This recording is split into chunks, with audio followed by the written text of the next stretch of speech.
General Derek Holmes stood atop the conquered palace of Denobula, his eyes scanning the alien cityscape now under human control. The swift victory over the technologically inferior Denobulan civilization had catapulted him into the role of interim ruler, a position that would soon bring him face to face with the planet's captivating queen. Earth's military forces had swept through Denobula's defenses with ruthless efficiency. The brief but intense conflict left the alien world reeling, its people stunned by the sudden shift in power. As the dust settled, General Holmes wasted no time establishing a provisional government to oversee the transition. Strict policies fell into place like dominoes. Curfews restricted movement, and the once proud Denobulan royal family found themselves under house arrest within their own palace walls. Among them, Queen Janus, young and beautiful, seethed with resentment towards the human occupation and its leader. Yet fate had other plans for the conquered queen and her conqueror. As the provisional government took shape, Queen Janus was forced into close cooperation with General Holmes. Their meetings, initially tense and filled with barely concealed hostility, became a battleground of ideas and compromise. To her surprise, Queen Janus began to glimpse a different side of the human general. His fairness in dealing with Denobulan citizens and efforts to minimize further bloodshed contradicted her initial impressions. She watched with growing curiosity as he navigated the complexities of ruling a foreign world. General Holmes, for his part, found himself increasingly intrigued by the alien queen. Her grace under pressure and unwavering determination in the face of defeat commanded his respect. As they spent more time together discussing the future of Denobula, a tentative understanding began to form between them. Their developing connection, however, was soon threatened by external forces. The arrival of Earth's colonial administration brought with it a hunger for Denobula's natural resources. General Holmes found himself caught between his duty to Earth and his growing desire to protect Queen Janus and her people. The situation on Denobula grew more volatile with each passing day. A group of Denobulan rebels, vehemently opposed to any cooperation with humans, began sabotaging Earth's operations on the planet. Their actions forced General Holmes to confront the delicate balance between maintaining control and avoiding further conflict. As tensions rose, General Holmes made a shocking discovery. He uncovered a plot by hardline Earth officials to assassinate Queen Janus and replace her with a puppet ruler. The revelation shook him to his core, forcing him to question his loyalties and confront his deepening feelings for the alien queen. Now, standing on the precipice of a decision that would shape the future of both Earth and Denobula, General Derek Holmes faced the ultimate test. Would he choose duty to his home planet or protect the woman he was falling for? The fate of two worlds hung in the balance, and the conquered alien planet became the stage for an unexpected love story that could change the course of interstellar history. General Derek Holmes's fingers tightened around the datapad containing the evidence of the assassination plot. He glanced at the ornate doors of Queen Janus's private chambers, his fists tight with the weight of his decision. With a deep breath, he nodded to the guards and entered. Queen Janus rose from her seat, her iridescent skin shimmering in the soft light. "General Holmes," she said, her voice cool and controlled, "to what do I owe this unexpected visit?" Holmes approached, his steps measured. "Your Majesty, I've uncovered information that puts your life in grave danger." He handed her the datapad, watching as her multifaceted eyes scanned the contents. Her expression remained impassive, but Holmes noticed a slight tremor in her hand. "This is quite an accusation, General. How can I be certain this isn't some ploy?" "I understand your skepticism, Your Majesty," Holmes replied, his voice low. "But I assure you, the threat is real. I've verified these communications myself." Queen Janus studied him, her gaze piercing. After a long moment, she nodded. "Very well. What do you propose we do?" Over the next hour, they formulated a plan. Holmes outlined the changes he would make to the palace security, integrating trusted human soldiers with loyal Denobulan guards. They devised a series of coded communications, ensuring they could exchange information securely. As they worked, Holmes found himself drawn to the Queen's quick mind and unwavering composure. For her part, Janus began to see beyond the stern military facade of the human general, glimpsing a man of principle and unexpected depth. Outside the palace walls, the situation on Denobula grew increasingly volatile. General Krell, the charismatic leader of the Denobulan rebels, launched a series of coordinated attacks on Earth's military installations across the planet. Reports of explosions and firefights flooded in, keeping Holmes awake through long nights as he strategized countermeasures. In the midst of this chaos, Ambassador Marcus Stern arrived from Earth. Holmes watched the diplomat's shuttle land, his eyes narrowed with suspicion. Stern disembarked with a practiced smile, his crisp uniform a stark contrast to the battle-worn attire of Holmes's troops. "General Holmes," Stern greeted, extending his hand, "I look forward to working with you to stabilize the situation here on Denobula." Holmes shook the offered hand, his grip firm. "Welcome, Ambassador. I trust you'll find our reports on the current state of affairs illuminating." Over the following days, Holmes carefully monitored Stern's activities while maintaining a facade of cooperation. He observed the ambassador's interactions with various factions, noting which Denobulan officials seemed to curry favor with the Earth diplomat. Queen Janus played her part beautifully, presenting herself as a cautious but cooperative ruler. In private meetings with Holmes, however, she shared her observations of Stern and his associates. "He spent an unusual amount of time with Minister Vex today," Janus reported during one such meeting. Their conversation seemed heated. Holmes nodded, adding the information to his mental map of the complex web of alliances and betrayals unfolding around them. "We need to accelerate our plans," he said grimly. "I have reason to believe the assassination attempt will happen soon." They decided to stage a public event, one that would make Queen Janus appear vulnerable while allowing Holmes to control the environment. As they finalized the details, Holmes found himself standing closer to Janus than protocol dictated, their hands nearly touching as they leaned over the holographic map of the venue. "This plan puts you at considerable risk," Holmes said softly, his eyes meeting hers. Janus held his gaze, her voice equally low.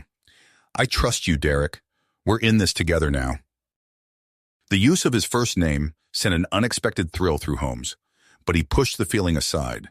There was no room for such complications, not with so much at stake. As the day of the event approached, Holmes discovered a new threat. Some of his own lieutenants had been compromised, either bought by Earth officials or coerced into cooperation. He was forced to rapidly reorganize his security forces, the circle of those he could trust shrinking by the hour. Unknown to Holmes, the rebel leader Krell had caught wind of the impending assassination. Seeing an opportunity to eliminate both the Queen and the human leadership, Krell mobilized his forces for an all-out assault on the capital city. The morning of the event dawned clear and bright, belying the tension that thrummed through the Denobulan capital. Holmes stood at the window of his command center, watching as crowds began to gather in the streets below. Civilians mixed with disguised rebels and undercover security personnel, all converging on the central square where Queen Janus would make her appearance. A knock at the door pulled Holmes from his thoughts. "Enter," he called, turning to see Queen Janus step into the room. She wore ceremonial robes, her head adorned with an intricate crown that sparkled in the sunlight.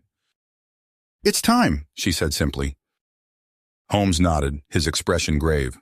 "Remember, at the first sign of trouble, you follow Lieutenant Kira's lead. She'll get you to safety." "And you?" Janus asked, a note of concern in her voice. "I'll be coordinating our forces, making sure we catch the assassins and expose the corruption behind this plot." Holmes hesitated, then added, "Be careful out there." Janus reached out, her slender fingers brushing against his arm. "You as well, Derek." As they made their way to the central square, Holmes's comm unit crackled to life. "Sir, we've detected multiple unauthorized vehicle movements on the outskirts of the city. It looks like the rebels are on the move." Holmes cursed under his breath. The situation had just become exponentially more complicated. He would now have to protect Queen Janus, expose the corrupt Earth officials, neutralize the rebel threat, and somehow maintain Earth's control over Denobula, all while navigating his increasingly complex feelings for the alien queen at his side. As they stepped out onto the balcony overlooking the crowded square, Holmes scanned the sea of faces below. Somewhere out there, assassins waited to strike, rebels prepared to launch their attack, and caught in the middle were countless innocent Denobulans, unaware of the forces converging around them. Queen Janus raised her hand, greeting her people. The crowd roared in response, a mixture of cheers and jeers. Holmes tensed, his hand resting on his weapon. Whatever happened next would shape the future of two worlds. As Janus began to speak, Holmes silently vowed to protect her and the fragile peace between their peoples, regardless of the cost. Cost, regardless of the consequences. As Queen Janus's voice echoed across the square, Holmes's eyes darted from rooftop to alleyway, searching for any sign of movement. His hand remained on his weapon, muscles tense and ready to spring into action at a moment's notice. Suddenly, a series of distant explosions shattered the relative calm. The crowd stirred, murmurs of confusion rippling through the assembled Denobulans. Holmes's comm unit crackled to life. "Sir, multiple detonations detected on the city outskirts. Rebel forces are advancing rapidly." Holmes cursed under his breath. "Acknowledged. Initiate Protocol Omega. All units on high alert." He turned to Lieutenant Kira, who stood at attention nearby. "Get ready to move Her Majesty at my signal." As if on cue, a glint of light caught Holmes's eye. He spun towards its source, spotting a sniper on a nearby rooftop taking aim at Queen Janus. Time seemed to slow as Holmes sprinted towards the podium. "Janus!" he shouted, abandoning protocol in the heat of the moment. He launched himself at the Queen, tackling her to the ground just as a shot rang out. They hit the floor hard, Holmes's body shielding hers. For a brief moment, their eyes met.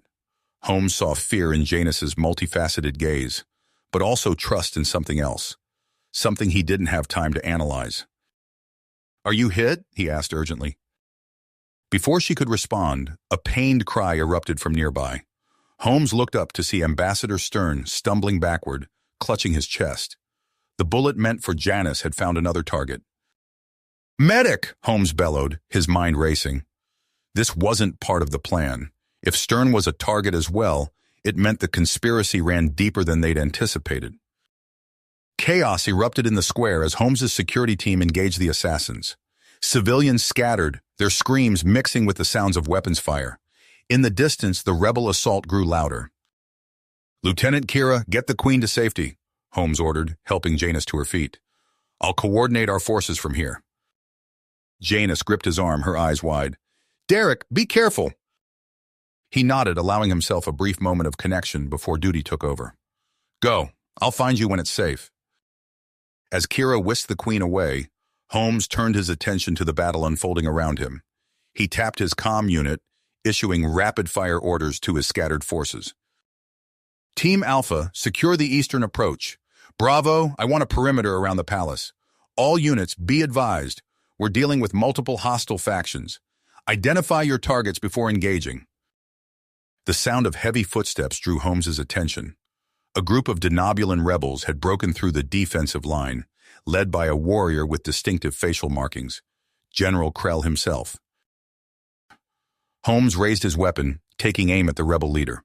But before he could fire, an explosion rocked the square, showering the area with debris. In the confusion, Holmes lost sight of Krell. "Sir!" Major Chen's voice crackled over the comm. "We've evacuated Ambassador Stern to the medical facility. He's regained consciousness and has critical information. You need to hear this." "Understood," Holmes replied, ducking behind an overturned vehicle as weapons fire peppered the area around him. "I'm on my way. Hold that position." As Holmes fought his way through the chaotic streets, he couldn't shake the gnawing worry about Queen Janus's safety. He had to trust in Lieutenant Kira's abilities and focus on the task at hand. Reaching the medical facility, Holmes found Major Chen standing guard outside Stern's room. The ambassador lay on a bed, his face pale but his eyes alert. "General," Stern croaked, "the assassination, it's not what we thought. There's a conspiracy, Earth officials, working with the rebels." Holmes leaned in, his mind blown from the implications. "Who, Ambassador? Give me names." But Stern's eyes were already closing, the strain of his injury pulling him back into unconsciousness. Holmes straightened, turning to Major Chen. "Secure this facility. No one gets in or out without my direct authorization. And find me a secure line to Earth Command. We need to—" An explosion rocked the building, cutting off Holmes's words. Through the window, he saw rebel forces advancing down the street, led by the distinctive figure of General Krill. "Change of plans," Holmes growled. "We need to move, now." As they evacuated the medical facility, Holmes's mind raced. The situation had spiraled far beyond their initial plans.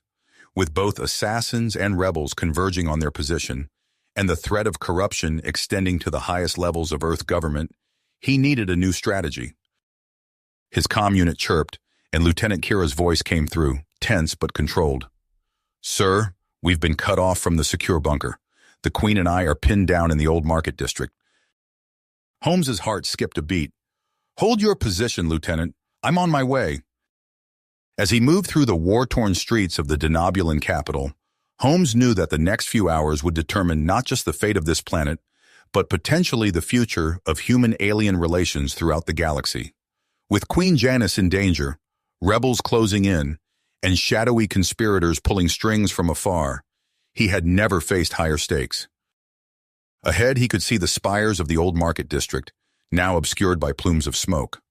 Somewhere in that maze of ancient buildings and narrow alleys, Janice was waiting for him.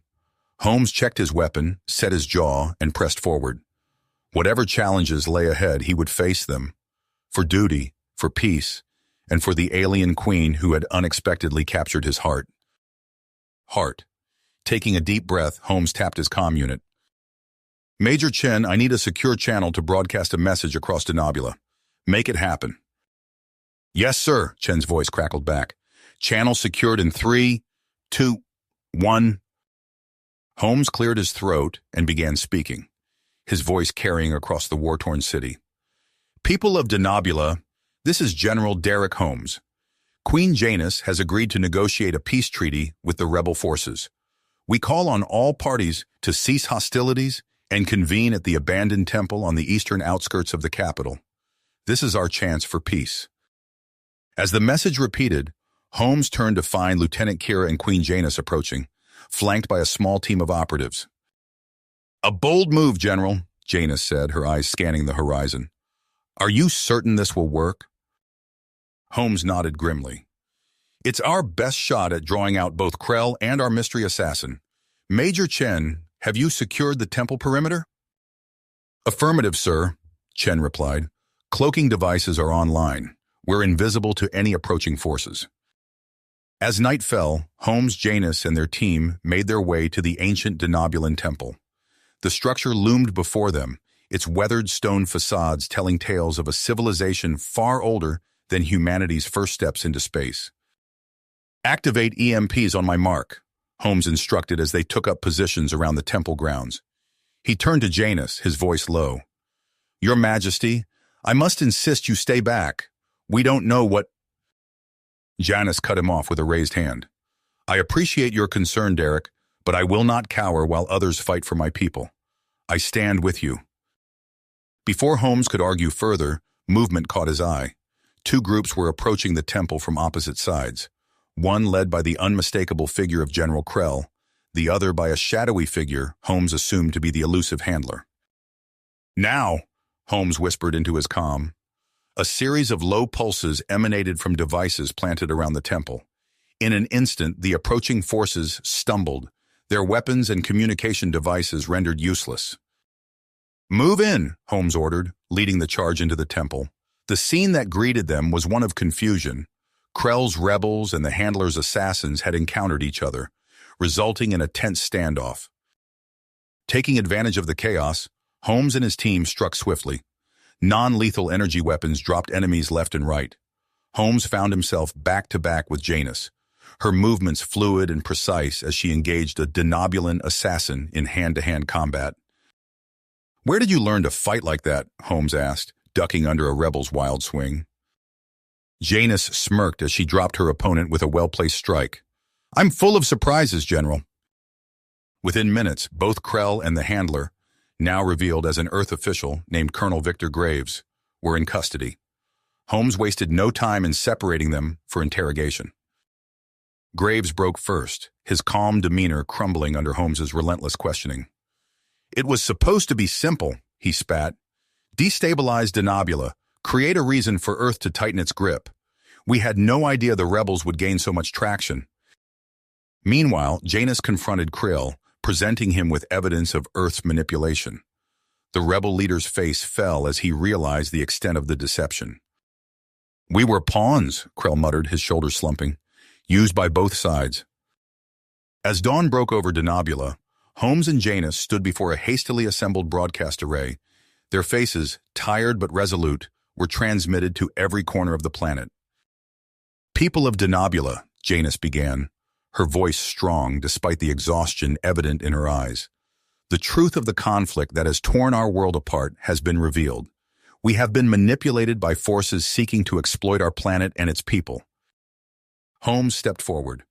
"Earth is not blameless in this. Corrupt officials within our government sought to undermine Denobulan sovereignty for their own gain, but today marks a new beginning." Together they outlined a vision for a joint governance system, one that would respect Denobulan independence while maintaining a strategic alliance with Earth. As they spoke, reports flooded in of rebels laying down their arms across the planet.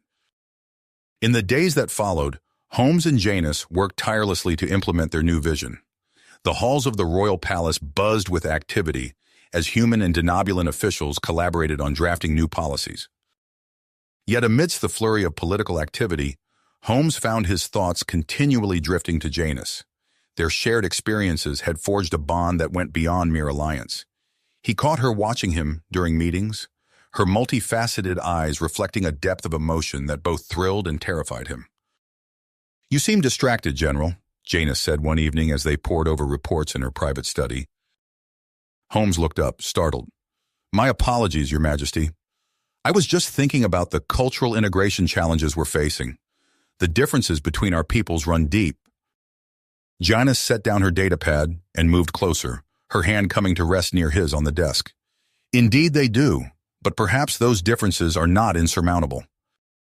The air between them seemed to crackle with unspoken tension. Holmes opened his mouth to respond, but was interrupted by a sharp knock at the door. Major Chen entered, her expression grave. "General, Your Majesty, we've just received word. A delegation from Earth has entered orbit. They're requesting immediate talks regarding the recent developments." Holmes and Janus exchanged a look. The real test of their new alliance was about to begin. As they made their way to the palace's reception hall, Holmes couldn't shake a feeling of unease. The arrival of high-ranking Earth officials would complicate an already delicate situation, and his growing feelings for Janus. He knew some would view their closeness with suspicion. The doors to the reception hall swung open, revealing a group of stern-faced humans in crisp military and diplomatic attire. At their head stood Admiral Zhao, a notorious hardliner known for his uncompromising stance on Earth's colonial holdings. "General Holmes," Zhao said, his voice cold, "I think it's time we had a serious discussion about the future of Denobula." "Denobula's future," Admiral Zhao said, his eyes narrowing as he surveyed the room. "It seems you've taken quite a few liberties in shaping it, General Holmes." Holmes stood his ground, acutely aware of Queen Janus's presence beside him. "We've established a framework for cooperation that benefits both our peoples, Admiral. I believe you'll find—" "What I find," Zhao interrupted, "is a situation that requires immediate rectification." He turned to address his delegation.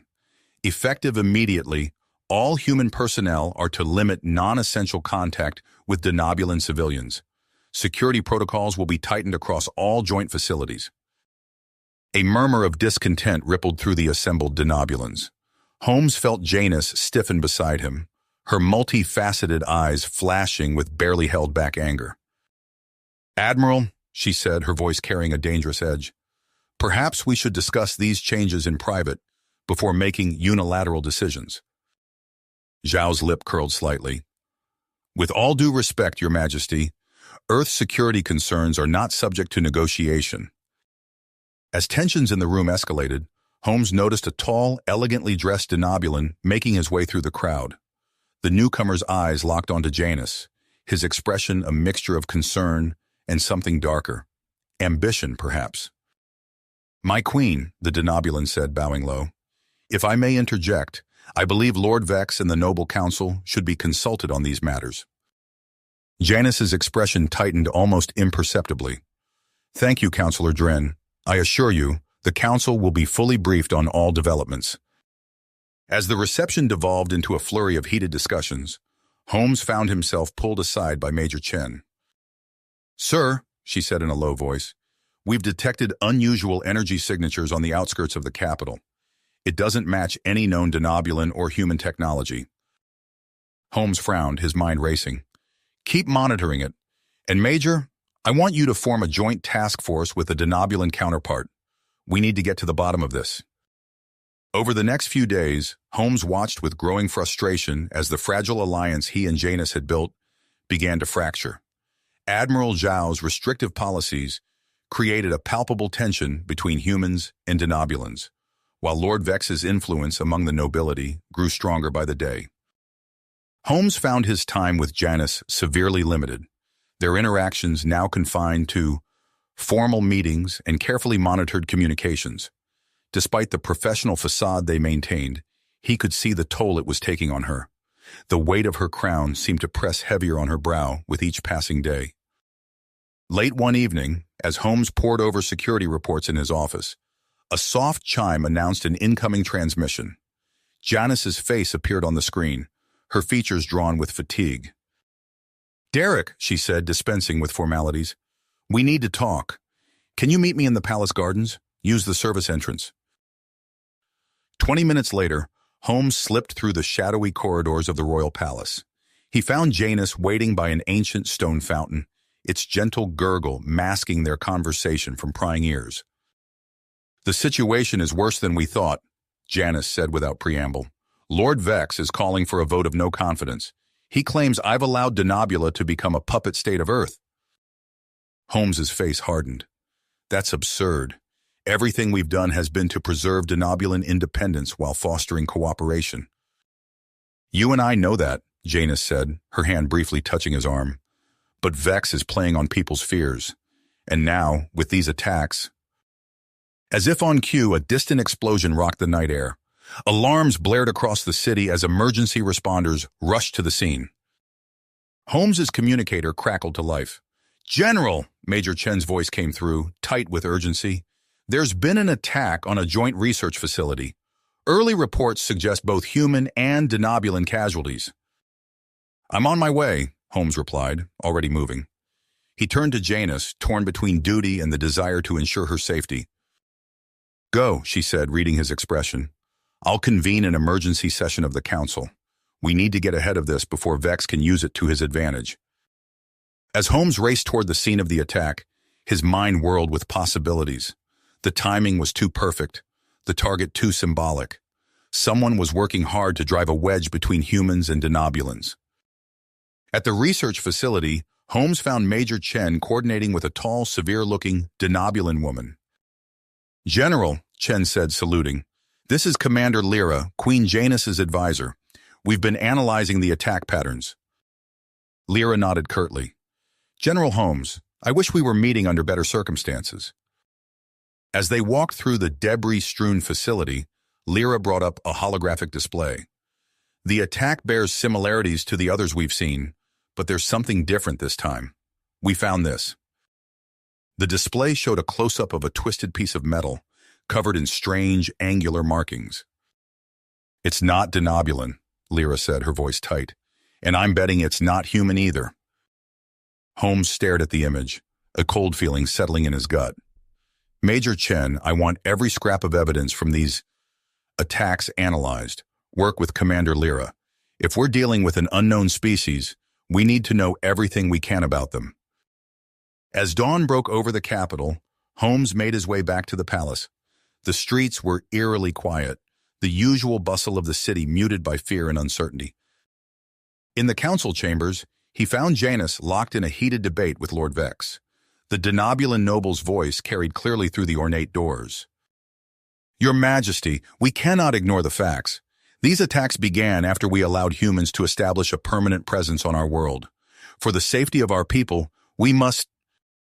Holmes entered the chamber, causing all eyes to turn toward him. Vex's expression soured, but Janus's face showed a flicker of relief. "General Holmes," she said formally, I believe you have new information regarding the attacks?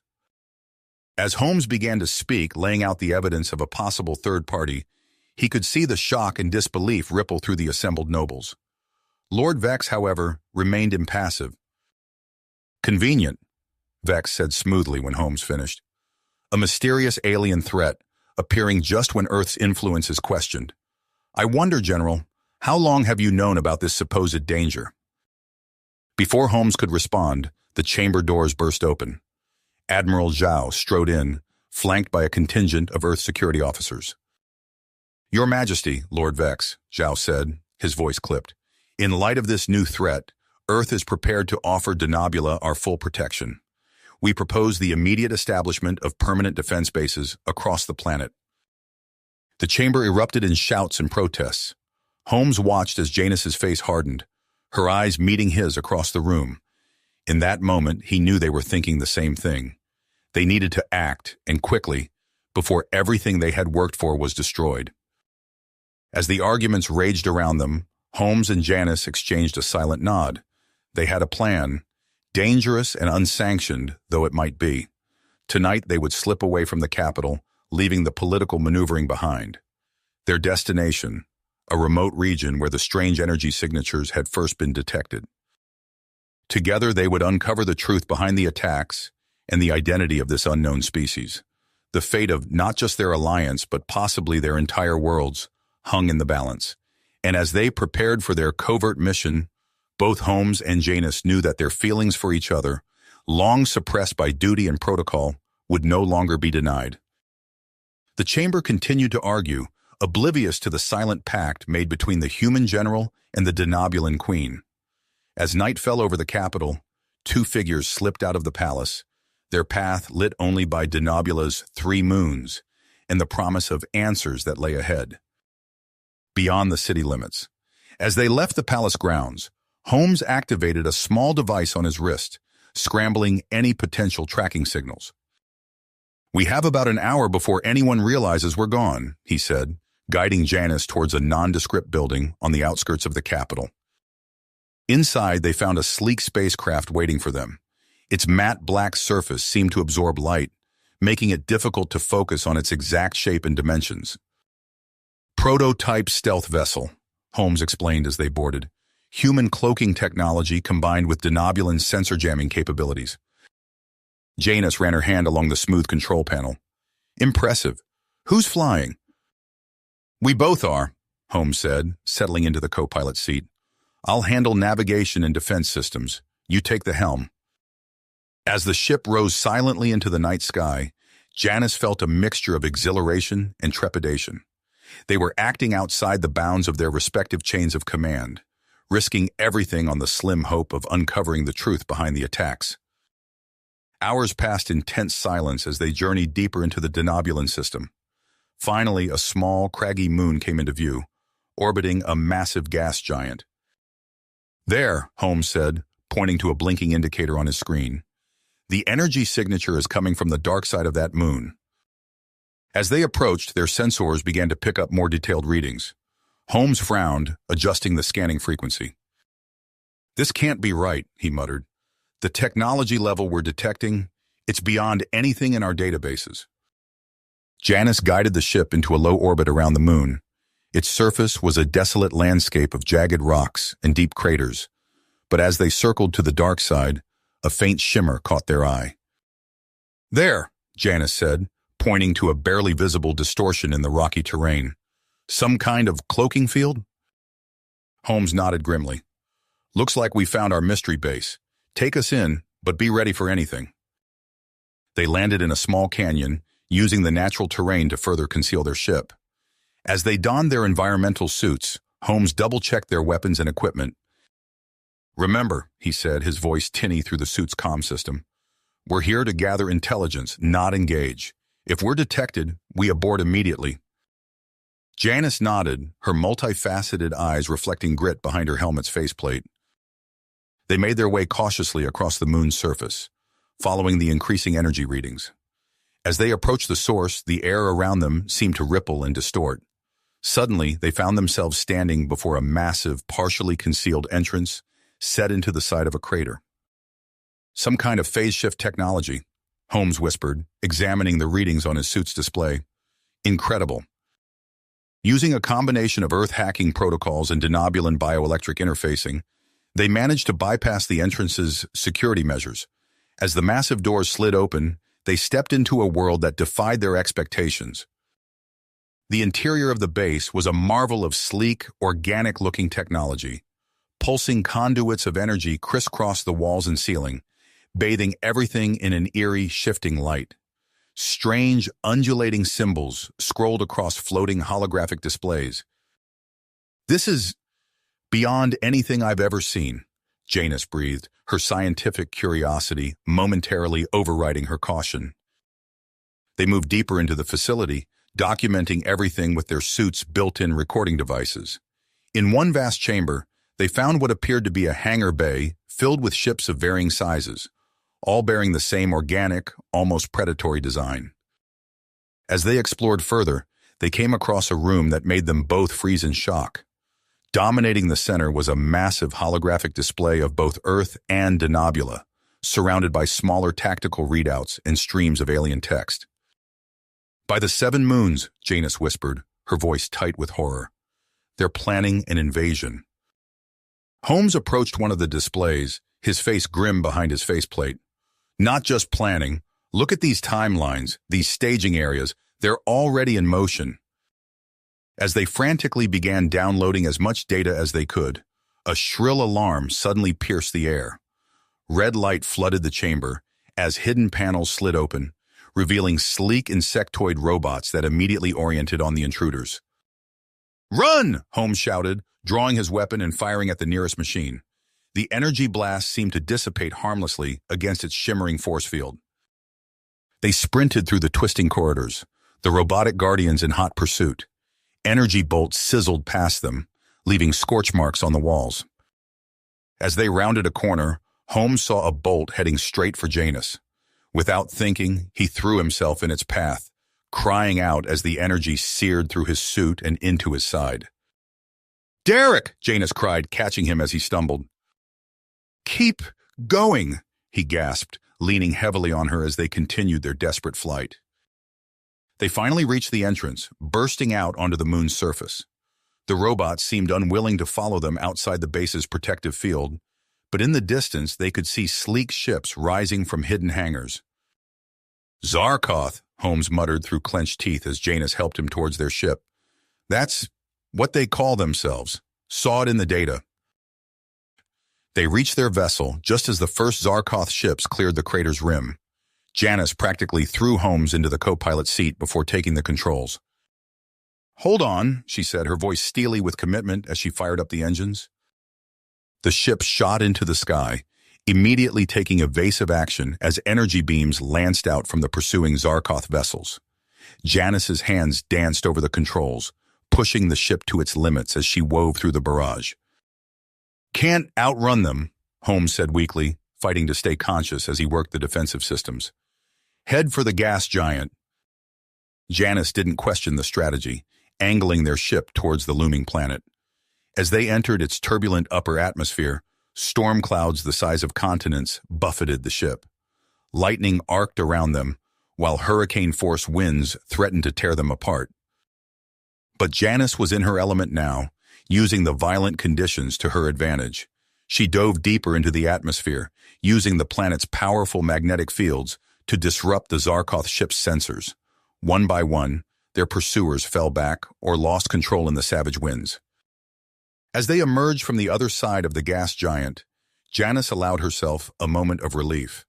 But it was short-lived as she saw the state of her companion. "Derek," she said, reaching out to touch his pale face. "Hold on, we're almost home." Holmes stirred, his eyes focusing on her with effort. "Can't go back yet. Might lead them straight to Denobula." Janus nodded grimly, understanding the implications. "We need to warn them. Both our peoples." With trembling hands, Holmes keyed in a series of commands. "Emergency broadcast on all frequencies." As the warning message began transmitting, Janus scanned their surroundings, looking for a safe haven. Her eyes fell on a dense field of asteroids nearby. "There," she said, already adjusting their course. We can hide, make repairs, and figure out our next move. As they entered the asteroid field, Janus's piloting skills were put to the ultimate test. She wove through the tumbling rocks with preternatural precision, finally spotting a massive, hollowed-out asteroid that could conceal their ship. Once safely hidden, Janus turned her full attention to Holmes. His face was ashen, his breathing labored. She carefully removed his damaged suit, wincing at the angry burn on his side. "Stay with me, Derek," she said softly, applying emergency medical foam to the wound. "We have a planet to save. 2 planets, actually." As she tended to him, her mind raced with the implications of what they'd discovered. The Zarkoth were coming, and Earth and Denobula were woefully unprepared. Somehow they needed to unite their fractured alliance and rally a defense against this overwhelming threat. Holmes stirred, his eyes fluttering open. "Janus," he whispered, reaching for her hand. "Whatever happens, I'm glad we're in this together." She squeezed his hand, allowing herself a moment of vulnerability. "So am I, Derek. So am I." As Holmes drifted into a fitful sleep, Janus turned her attention to the ship's systems. They needed repairs, supplies, and a plan, and they had precious little time to accomplish it all.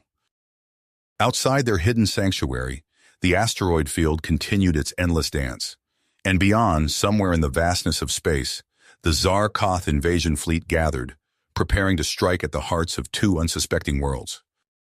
As the asteroid field churned around their hidden sanctuary, Janus wiped the sweat from her brow, her multifaceted eyes reflecting the dim emergency lighting of the ship's interior. She had been working tirelessly for hours, piecing together the damaged systems with a combination of Denobulan ingenuity and the limited Earth technology at her disposal. "How's it looking?" Holmes asked weakly from his makeshift bed, his face still pale from the energy weapon's blast. Janus glanced up from the tangle of wires and circuitry. "We've got partial functionality restored. Life support, basic propulsion, and some defensive capabilities. It's not pretty, but it'll fly." Holmes nodded, wincing as he sat up. "Good work. We need to analyze that data we stole. There might be something we can use against them." As Janus helped Holmes to the co-pilot's seat, the general began sifting through the stolen Zarkoth data. His eyes widened as he delved deeper into the alien technology specs. "Janus, look at this," he said, gesturing to a complex diagram on the screen. "Their shielding technology, it's incredibly advanced, but there's a pattern to the energy modulation, a weakness we might be able to exploit." Back on Denobula, the capital was a hive of frantic activity. In a hastily converted war room, Major Sarah Chen stood before a holographic display of the Denobulan system, her face set in unbreakable spirit as she addressed the assembled human and Denobulan officers. "The Zarkoth fleet will be upon us within 48 hours, she said, her voice steady despite the weight of the situation. "We need to integrate our forces and defensive capabilities immediately." Commander Lyra, her Denobulan counterpart, stepped forward. "Agreed. We've already begun retrofitting our orbital platforms with Earth's phase plasma cannons, but we'll need your expertise to maximize their effectiveness." As the 2 leaders coordinated their forces, Admiral Hawthorne entered the room. The grizzled veteran's face was a mask of stern professionalism, but there was a glint of respect in his eyes as he approached Chen and Lyra. "Major, Commander," he said with a nod, "I've reviewed your preliminary defense plans. They're solid, but we'll need every advantage we can get. I'd like to offer my tactical experience if you'll have it." Chen and Lyra exchanged a look of surprise before Chen responded, "We'd be honored, Admiral. Your insight could make all the difference." As the military leaders worked to fortify Denobula's defenses, Lord Vex strode purposefully through the halls of the Denobulan High Council. He moved from one influential counselor to another, his voice low and persuasive. "My friends, in this time of crisis, Denobula needs a strong, unifying leader," he said, his eyes gleaming with barely concealed ambition. "Someone who understands the complexities of our political landscape, yet can work with our human allies." But even as Vex maneuvered to position himself at the head of the Denobulan response, his plans were unraveling. In a secure communications room, Commander Lyra received an urgent message from Major Chen. Commander, we've uncovered evidence linking Lord Vex to the earlier attacks on our facilities. Chen's voice crackled over the encrypted channel. It appears he's been collaborating with a splinter group of Zarkoth agents to destabilize our alliance. Lyra's expression hardened. Send me everything you have. It's time we expose this treachery. In the asteroid field, Holmes and Janus made final preparations to their battered ship. The general's face was etched with lines of pain, but his eyes burned with grit as he outlined their plan. We'll approach the Zarkoth fleet from this vector, he said, indicating a point on the tactical display. The data shows a blind spot in their sensor grid. If we time it right, we can slip through undetected. Janus nodded, her hands dancing over the ship's controls. And once we're inside their formation, we locate their command ship and infiltrate it, Holmes replied. If we can disable their central shielding system, we might give our forces a fighting chance. As their ship slipped out of the asteroid's shadow, the vast expanse of space stretched before them. In the distance, the first glimmers of the approaching Zarkoth armada were visible, a looming threat that sent a chill down both their spines. Janus guided their vessel with expert precision, weaving through the silent void towards the alien fleet. As they drew closer, the true scale of the Zarkoth invasion force became apparent.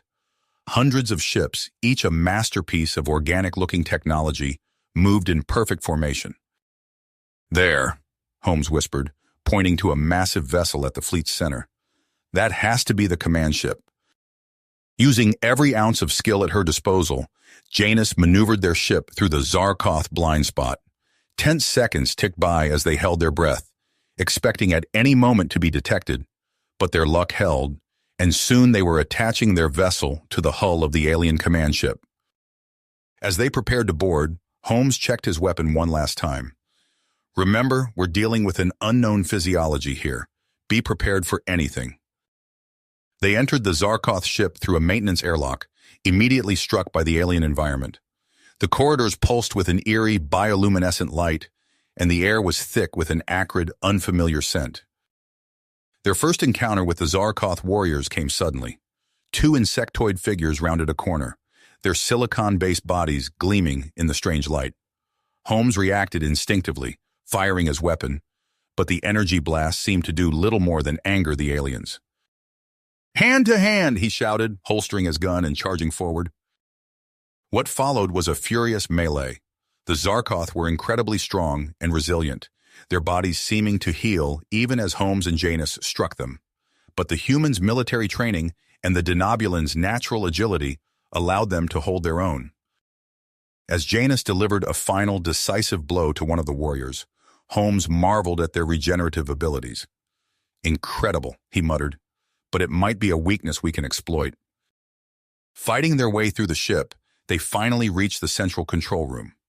As the door slid open, they found themselves face to face with the imposing figure of Supreme Commander Zarkon. The Zarkoth leader's multifaceted eyes regarded them with a mixture of curiosity and disdain. When he spoke, his voice was a harsh, clicking sound that the universal translators struggled to interpret. "You fight well for soft-bodied creatures," Zarkon said, "but your struggle is futile. Our need for a new home drives us forward. Your worlds will be ours." As Holmes and Janus tensed for another fight, alarms began blaring throughout the ship. The invasion of Denobula had begun. The Zarkoth command ship shuddered violently, alarms blaring as explosions rocked its core. Holmes and Janus exchanged a grim look, knowing their sabotage had succeeded beyond expectations. But now they faced a new problem: escape. They raced through the twisting, organic corridors of the alien vessel, dodging falling debris and fleeing Zarkoth warriors. Janus's multifaceted eyes darted back and forth, searching for an exit. "There!" she shouted, spotting a bank of what appeared to be escape pods. They sprinted towards the pods, but as they reached them, Holmes's face fell. "It's only configured for one occupant," he said, examining the alien controls. Janus shook her head. "Then you take it. Your tactical knowledge—" "No," Holmes cut her off firmly. "Your people need you, Janus. Denobula needs its queen." I won't leave you behind, Janice insisted, her voice thick with emotion. Their argument was interrupted by a battle cry. A group of injured but determined Zarkoth soldiers rounded the corner, weapons raised. Holmes and Janus moved instinctively, falling into a back-to-back fighting stance. The general's Earth combat training meshed seamlessly with the Queen's Denobulan martial arts. They fought as one, deflecting energy blasts and trading blows with the resilient aliens. As they battled, a piece of the ceiling came loose, striking Holmes on his injured side. He stumbled, crying out in pain. Janus turned to steady him, leaving herself open to attack. In that moment, Janus made her decision. With lightning speed, she shoved Holmes into the escape pod and slammed her hand on the launch controls. "Janus, no!" Holmes shouted as the pod sealed shut.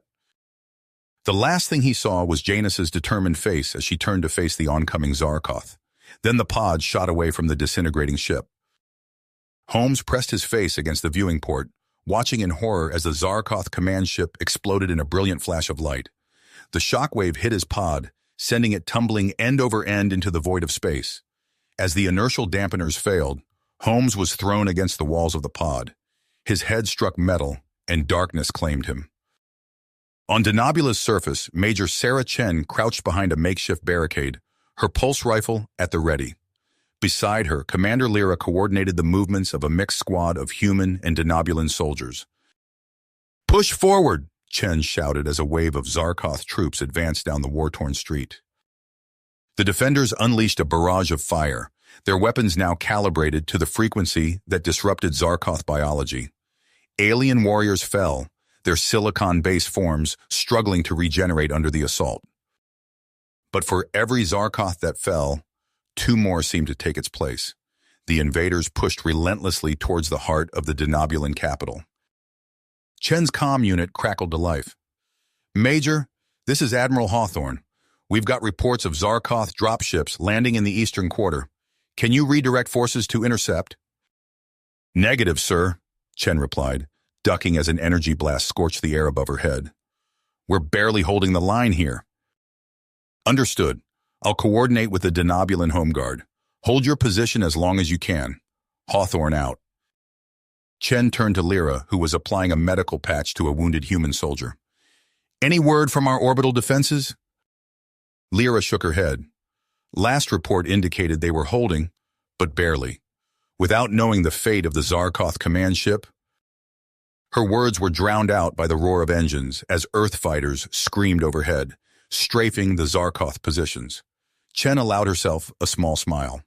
The cooperation between their forces was their greatest strength. Miles away in a secure underground facility, Dr. Zella hunched over a complex array of equipment. Her team of Denobulan and human scientists worked feverishly around her, analyzing data and running simulations. "Dr. Zella," one of her assistants called out, "I think we've done it. Look at these cellular response patterns." Zella rushed over, her eyes widening as she examined the results. "Incredible. If we can replicate this on a larger scale..."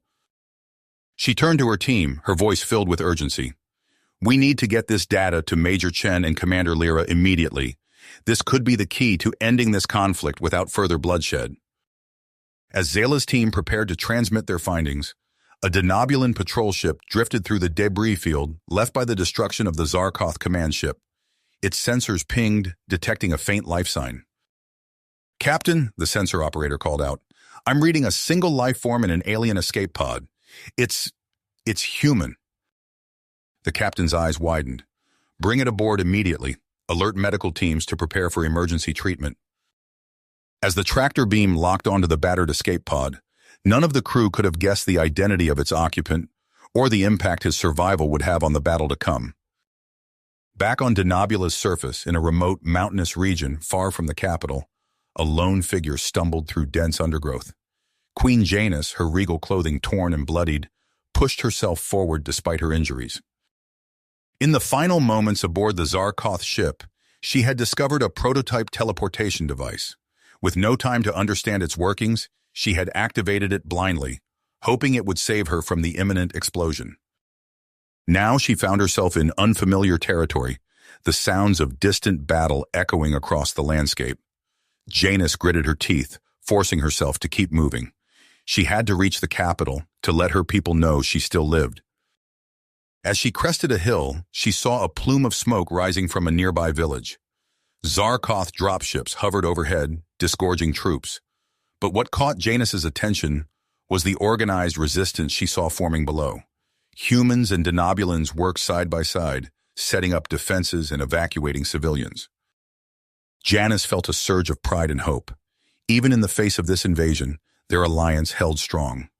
With new hope, she began to make her way towards the village. Her people needed her, and she would not let them down. In the skies above Denobula, the battle raged on. Earth and Denobulan ships danced a deadly ballet with the Zarkoth fleet, energy weapons flashing against the backdrop of space. But even as they fought, a new possibility was forming, one that could change the course of the war. Dr. Zella's data was being transmitted to the front lines, offering a glimmer of hope amidst the chaos. And somewhere in the vastness of space, an escape pod carried a vital piece of the puzzle, a man whose knowledge could tip the scales. The fate of two worlds hung in the balance, with the next few hours set to determine the future of not just Earth and Denobula, but perhaps the Zarkoth as well. As the battle entered its most critical phase, the stage was set for a resolution that would shape the future of interstellar relations for generations to come. The chaos of battle engulfed Denobula's capital as General Derek Holmes stood aboard the Earth patrol ship that had rescued him. His body ached from the ordeal, but his mind raced with renewed purpose. He turned to the ship's captain, his voice hoarse but determined.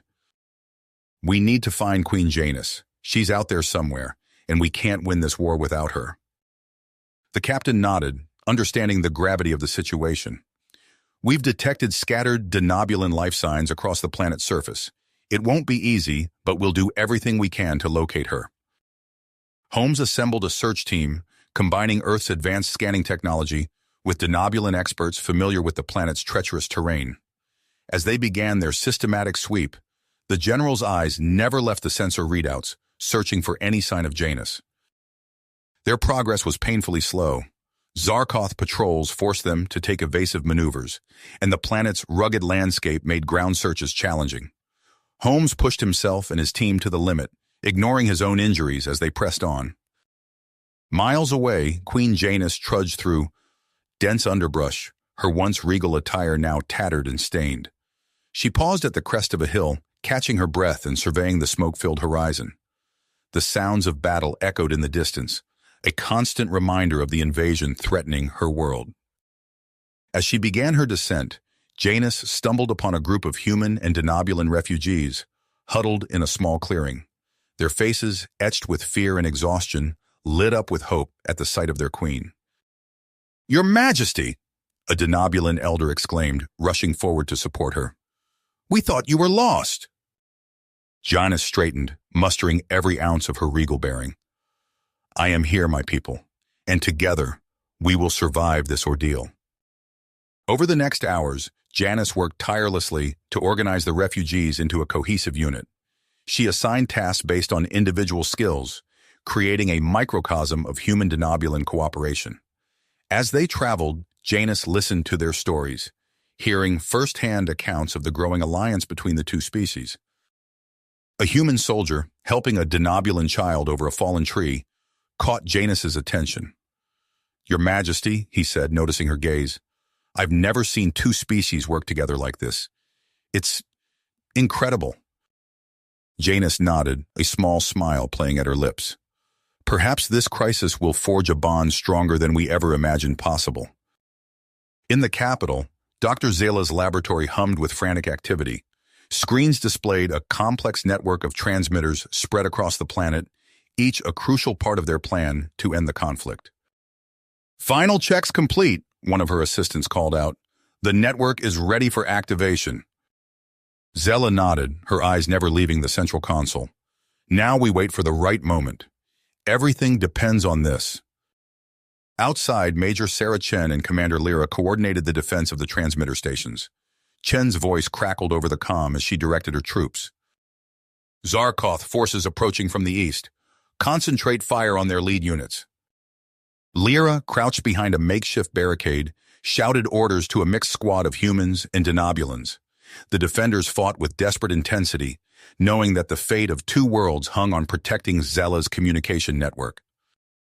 Admiral Hawthorne's voice cut through the chaos, broadcasting to all Allied forces. Massive Zarkoth force converging on the capital. All non-essential personnel, begin evacuation procedures immediately. In her lab, Zella received the order to evacuate. She looked at her team, seeing the fear and persistence in their eyes. "I'm staying," she announced. "The network must be activated manually when the time comes. The rest of you, go. Get to safety." Her team protested, but Zella's perseverance was unshakable. One by one, they left, until only she remained, surrounded by the quiet hum of machinery that held the key to ending the war. As the Zarkoth assault on the capital intensified, Holmes's search team picked up a faint signal. The general's heart raced as he recognized the unique frequency of Janus's personal communicator. "There!" he shouted, pointing to a blinking dot on the sensor display. "That has to be her. Push us through." The team fought their way towards the signal, battling Zarkoth patrols and navigating treacherous terrain. Holmes, driven by a mixture of hope and desperation, pushed himself beyond his limits, his injuries forgotten in the rush of adrenaline. At the outskirts of the capital, Janus and her group of refugees arrived to witness the massive Zarkoth attack. The Queen's heart sank at the sight of her beloved city under siege. She turned to the refugees, her voice steady despite the turmoil within. "I must go on alone from here. There are secret ways into the city that I can use. Find shelter and stay hidden. When this is over, I will find you." Before anyone could protest, Janus slipped away, using her intimate knowledge of the capital to bypass Zarkoth forces. She moved through hidden tunnels and forgotten passages, steadily making her way towards the central government complex. As the battle reached its crescendo, Dr. Zella took a deep breath and activated the communication network. A wave of energy pulsed across the planet, causing visible discomfort among the Zarkoth forces. To everyone's surprise, the signal also affected the Zarkoth ships in orbit, disrupting their systems and halting their relentless attack. In the heart of the government complex, Queen Janus emerged from a hidden entrance, coming face-to-face with the Zarkoth ground commander. The alien's multifaceted eyes widened in surprise as Janus raised the prototype teleportation device she had acquired earlier. With a flash of energy, the commander's weapon disappeared, leaving them both unarmed. In that moment of confusion, Janus seized the opportunity for dialogue, her words amplified by Zella's planet-wide network. "Why have you come to our world?" Janus demanded, her voice echoing across Denobula and into space. "What drives you to such destruction?" The Zarkoth commander, caught off guard by this direct communication, hesitated before responding. Its voice, translated through the network, carried a note of desperation. "Our world is dying. We seek a new home, a planet that can support our kind. We had no choice but to take what we needed." As this revelation echoed across the planet, General Holmes and his team finally reached Janus's location. They burst into the room, weapons raised, only to find the Queen engaged in tense negotiations with the Zarkoth commander. Holmes lowered his weapon, recognizing the gravity of the moment. He moved to stand beside Janus, presenting a united front as they faced the alien invader. "Perhaps," Janus said, her voice calm but firm, "there is another way, a solution that doesn't require the destruction of our worlds or your people." The Zarkoth commander tilted its head, considering her words. In that moment of possibility, the fate of 3 species hung in the balance, with the potential for conflict or cooperation stretching out before them. Them. The Zarkoth commander's multifaceted eyes darted between Janus and Holmes, its alien features unreadable. "A solution without destruction?" the commander asked, its voice tinged with skepticism. "What could you possibly offer that would satisfy our needs?" Before Janus could respond, a commotion erupted behind the Zarkoth lines. A figure pushed through the ranks of soldiers, its movements urgent and purposeful. As it emerged, Janus recognized it as another Zarkoth, but one dressed differently from the warriors. "Commander," the new arrival spoke, its voice carrying a different cadence. "I must speak. There is another way." The Zarkoth commander turned, surprise evident in its posture. "Scientist Zexra? What are you doing here?" Zexra stepped forward, addressing both the commander and the human Denobulan delegation. "Our long-range scans have revealed something promising. There is a moon in this system, large and uninhabited. Its composition is rich in silicon, potentially suitable for our kind." A ripple of murmurs spread through both groups. Janice and Holmes exchanged a glance, hope kindling in their eyes. Janice seized the moment, her diplomatic instincts kicking into high gear. "This could be the answer we all seek, a new home for your people, without the need for conflict or displacement." Holmes nodded, his military mind already analyzing the strategic implications. "We could help you colonize this moon. Earth has extensive experience with terraforming technologies." The Zarkoth commander's antennae twitched, a sign of deep contemplation. "And what would you ask in return for such assistance?" Janice straightened, her voice clear and steady. "An exchange of knowledge and technology. Your species clearly possesses advancements we could learn from. In return, we offer our resources and expertise to help you establish a new home." The room fell silent as the weight of this proposal settled over everyone present. The potential for peace, for a solution that benefited all, seemed to hover tantalizingly within reach. Suddenly, Dr. Zella's voice crackled over the communication network, her excitement palpable even through the static. "Your Majesty, General, I've been monitoring the conversation. I believe I can modify our communication array to facilitate clearer dialogue with the Zarkoth. It could be crucial for the negotiations ahead." Holmes nodded, keying his own communicator. "Do it, Doctor. We need every advantage we can get." As Zella worked her technological magic, the atmosphere in the room shifted. The clarity provided by the enhanced communication network allowed for a depth of understanding previously unattainable. The Zarkoth's desperation, the complexity of their situation, became starkly apparent to all present. Hours passed as the negotiations unfolded. Outside, the sounds of battle gradually faded as word of the talk spread. Major Chen and Commander Lyra coordinated a planet-wide ceasefire, their mixed teams of humans and Denobulans working in concert to maintain order. In orbit, Admiral Hawthorne received regular updates. His initial skepticism gave way to cautious optimism as the potential benefits of the proposed alliance became clear. As dawn broke over the Denobulan capital, the framework of an agreement began to take shape. Queen Janus, her regal bearing undiminished despite her ordeal, stood at the center of the proceedings. Her ability to bridge the gap between human, Denobulan, and Zarkoth perspectives proved invaluable. General Holmes, still bearing the marks of his escape pod ordeal, provided crucial input on the logistical and strategic aspects of the proposed moon colonization. His experience with Earth's military and scientific operations lent weight to the human contribution. The Zarkoth delegation, led by Commander Vexthor and scientist Zexra, engaged fully in the process. As the talks progressed, their initial aggression gave way to a tentative hope for their species' future. Dr. Zella and her team worked tirelessly in the background, using their breakthrough in Zarkoth cellular communication to facilitate understanding and trust between the species. Their efforts allowed for nuances of Zarkoth language and culture to be accurately translated, preventing potentially disastrous misunderstandings. As the second day of negotiations drew to a close, Queen Janus called for a brief recess. She found a quiet corner, away from the bustle of diplomats and advisors. General Holmes joined her, his presence a steadying influence. "We're close," Janus said, her voice low. "I can feel it, but there's still so much at stake." Holmes nodded, his eyes meeting hers. "You're doing an incredible job, Janus. The way you've handled this situation, it's nothing short of miraculous." A small smile played at the corners of Janus's lips. "We're doing this together, Derek. All of us. Humans, Denobulans, and now, perhaps, the Zarkoth too." Their moment of quiet was interrupted by a commotion from the main chamber.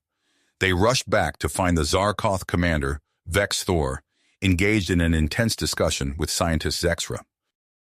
"What's happening?" Holmes demanded, his hand instinctively moving to his weapon. Zexra turned, its alien features arranged in what they had come to recognize as excitement. We've received word from our homeworld. Our leaders have reviewed the proposal and they're willing to accept. A collective exhale seemed to sweep through the room. The tension that had held them all in its grip for days began to dissipate, replaced by a tentative sense of accomplishment. Janice stepped forward, her voice carrying the weight of history. Then let us formalize this agreement, not just for our own peoples, but for the future of interstellar cooperation. The next few hours were a flurry of activity as the final details were hammered out. Legal experts from all three species worked together, crafting a document that would shape the future of their relations.